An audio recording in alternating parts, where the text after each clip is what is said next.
ملګرو زم فضل نبی ملګرو نن د نوخار د سیاست حواله سره تاسو د یو اهم خبر شیر کول غواړو. یقینا د وخت د سیاست هلې ګولې عروج باندې دي او د کم فروری کې چې کم د الیکشن اعلان شوی دی د غیر لپاره مختلفو پارټینو تیاریو شروع کړي دي او سیاسي جلسې هم آغاز شوی دی. یقینا نن زما دا خبر چې کم دی دا د عوامي نشل پارټي د ورکرانو لپاره یو باعث تشویش خبر دی او د پاکستان تحریک انصاف پارلیمنټری ورکرانو لپاره د خوشخبری خبر دی. یقینا ملګرو د وخت عوامي نشل پارټي چې کوم دا هغه ډیر په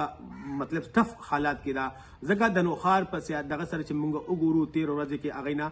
شاهد خان خټک چې د عوامي نشل پارټي یو اهم غړی وزیر پاتې شوی دی نگران وزیر پاتې شوی دی او څو ځل الیکشن کړی او د عوامي نشل پارټي یو مکمل دغه ول دا یو قائد یو غړی او هغه هم استعفا ورکا. دغه شان عوامي نشل پارټي چې کوم د وخت ډیر په ټف حالات کې دی او د په سخت حالات کې دی او یقینا دا کم غړی چې کوم نن دا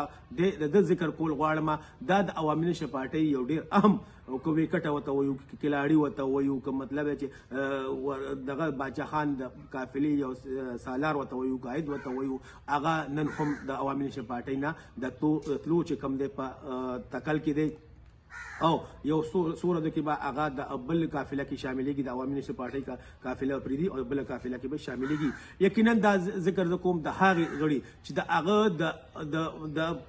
عوامي نشل پارټي د ورکر आवाज دی یعنی د هر دغه چې کم دی د عوامي نشل پارټي هر وغړي کوړه تل دی ورکر په غم خاده کې هغه شرکت کړي دي او هغه که زمونږ د زړه دغه وګوري کنه د سیاستدان چې زمونږ وګوري هغه یو ینګ سیاستدان دی او هغه همیشه زمونږ د خوښ سیاستدان یقینا زما د ډیر د خوښ سیاستدان ذکر دی چې دغه د طرز سیاست زما ډیر خوښ دی او هغه سره همیشه د ورکر کم مینه کړی دا ورکر سره هغه کم مینه کړی دا یقینا د هغه نن د عوامي نشل پارټي قافله پریدي او یو بل قافله کې شاملېږي. یقینا نن دغه هغه دغه زړه سره ما چې ستوره دي هغه سره خبرو کې نو هغه یقینا هم په دې خبره باندې ډېر خبرې خو هغه چې کم اظهار کوي د پارټۍ نه او کم دغه کوي یقینا هغه خبره هم ډېر د باعث تشویش ته او باعث دغه خبره ده چې نن هغه پلار د پلار سیاست چې کوم هغه بالکل ماغه سیاست کوي چې کوم والد صاحب کولو ځکه چې هغه والد صاحب کوم د عوامي نشل پارټي کې په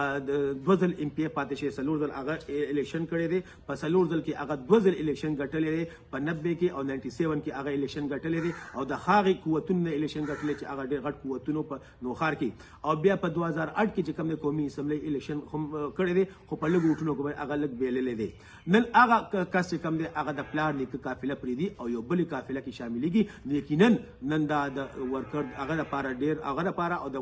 عوامي نشل پارټي لپاره ډیر د باعث یو تفشیش خبر دی. هغه تاسو به جدلې زمونږه ذکر کوم د هغه د جمال خټک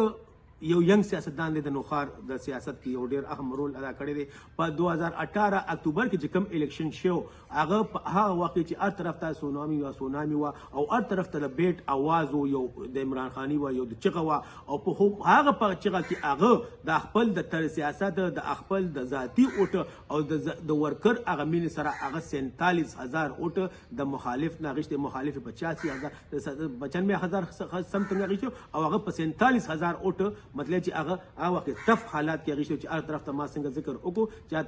طرف ته د عمران خان یو چغه و بل د بیٹ نه بل اس قسمه دغه نو دغه چې کوم 47000 اوټ غیشته دي. نن هغه جمال خټک چې کوم دی هغه د عوامي نشل پارټي نه استعفا ورکړي او یو بل پارټي ته زی. یقینا کومي قافله ته زی لکه هغه قافله ته زی چې هغه قافله همیشه دغه د سیاست مخالف دغه یعنی پرویز خان تبع قافله کې هغه سورج شاملېږي او زر تزره په دې هفته کې به هغه هم اعلان کوي. یقینا دا خبر به زموږ ورکر لپاره یو تشویش د عوامي نشل پارټي لپاره یو تشویش ولیکن دا حقیقت دی چې د بل خبر نه کومه چې یو بل غړی چې کوم دی دا اسماعیل هیل سره تعلق ساتي هغه هم د بل پارټي دی خو هغه به زر تزره د عوامي نشل پارټي کې به د شاملیت اعلان هم کوي. ډیره مهرباني جی والسلام.